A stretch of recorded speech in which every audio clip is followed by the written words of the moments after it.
सम्माननीय सभामुख महोदय, यदि कुनै माननीय मन्त्रीजीमाथि प्रश्न उठ्यो, यदि राज्यको कुनै सक्षम निकायले अनुसन्धान गर्नु पर्यो भने त्यस्ता माननीय मन्त्रीजी मन्त्रीको पदमा रहन पाउनुहुन्न। त्यसकारण उहाँले राजीनामा गर्नुपर्छ। यी शब्दहरू मेरा होइनन् सभामुख महोदय, यो त यही सम्मानित सदनमा 2080 चैत 3 गते मङ्गलबारका दिन प्रतिपक्षी दलको नेताको हैसियतले वर्तमान गृहमन्त्रीज्यूले व्यक्त गर्नुभएको नैतिकताको मापदण्ड हो।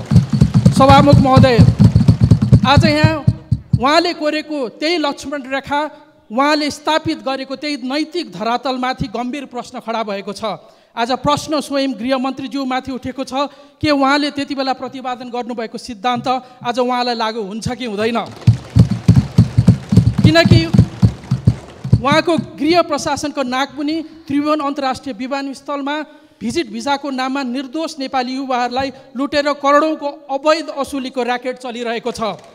अझै डरलाग्दो कुरा त के छ भने विभिन्न सञ्चार माध्यमहरूले गृहमन्त्रीज्यूकै सचिवालयको प्रत्यक्ष संलग्नता रहेको समाचार लगातार प्रकाशित गरिरहेका छन्। समाचारमा आएको तथ्याङ्क मान्ने हो भने पछिल्लो 8 महिनामा मात्रै धन्दै 4 अरबभन्दा बढीको लुट भएको छ। यत्रो ठुलो खेल कुनै राजनीतिक संरक्षण बिना सम्भव छ कि छैन? गृहमन्त्रीजीले पठाउनु भएको सहसचिव विवादित पृष्ठभूमिको हुनुहुँदो रहेछ, तर किन उहाँलाई अध्यागमनमा पठाइयो?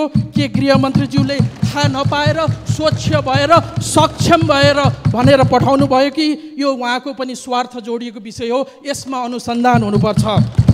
यसमा एक व्यक्ति मात्रै होइन सम्माननीय सभामुख महोदय, माननीय गृहमन्त्रीज्यूकै सचिवालयमा रहेका कर्मचारीहरू पनि यही पृष्ठभूमिमा जोडिएको देखिन्छ।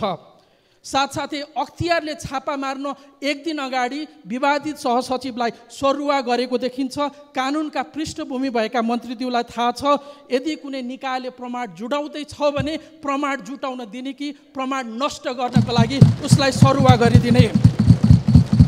अब अनुसन्धान कर्मचारी माथि मात्रै होइन, गृहमन्त्रीमाथि पनि हुनुहुन्छ।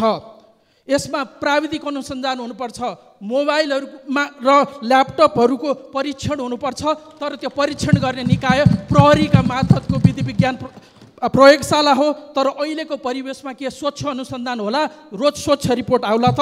हामीलाई प्रशस्त आशंकाहरू छन्। माननीय गृहमन्त्रीजीको नेतृत्वमा यसभन्दा अगाडिका सरकारले अनुसन्धान गरी उच्च राजनैतिक तहको संलग्नता रहेको भनेको भुटानी शरणार्थीको काण्ड दबाइएको छ। सहकारीको मुद्दामा रवि लामिछानेलाई 3-3 महिना हिरासतमा राखेर अनुसन्धान गर्यो, तर सत्ता पक्षका सांसदलाई प्रहरीको कार्यकक्षमा बोलाइ चिया खुवाएर पठाइएको छ। सम्माननीय सभामुख महोदय, अब हामी कसरी विश्वस्त हुने गृहमन्त्रीले निष्पक्ष छानबिन गर्नुहुन्छ भनेर? यो कुनै एक कर्मचारीले नागरिकता बनाउन गएको बेला नागरिकसँग घुस मागेको विषय होइन। यो त म्यान पावरदेखि एयरलाइनसम्म, कर्मचारीदेखि मन्त्रीज्यूसम्मको सचिवालय जोडिएको छ। प्रश्न मन्त्रीज्यूमाथि उठेको छ, अनुसन्धान हुनुपर्छ, राजीनामा आउनुपर्छ। तर हामी राजीनामा मात्रै माग्दै छैनौँ, सङ्गठित ढङ्गले गरिएको यो भ्रष्टाचारको निष्पक्ष अनुसन्धान हुनुपर्छ। सङ्गठित अपराध र सम्पत्ति शुद्धिकरणसँग जोडिएर हेर्ने गरी छानबिन गर्न एक उच्च स्तरीय छानबिन आयोग नबनेसम्म संसद चल्न सक्दैन। निर्दोष नेपालीहरूमाथिको अत्याचार हामी ठुलो हेरेर बस्न सक्दैनौँ। सम्मान्य सभामुख महोदय, हामी संसदलाई अगाडि बढाउन सक्दैनौँ। धन्यवाद।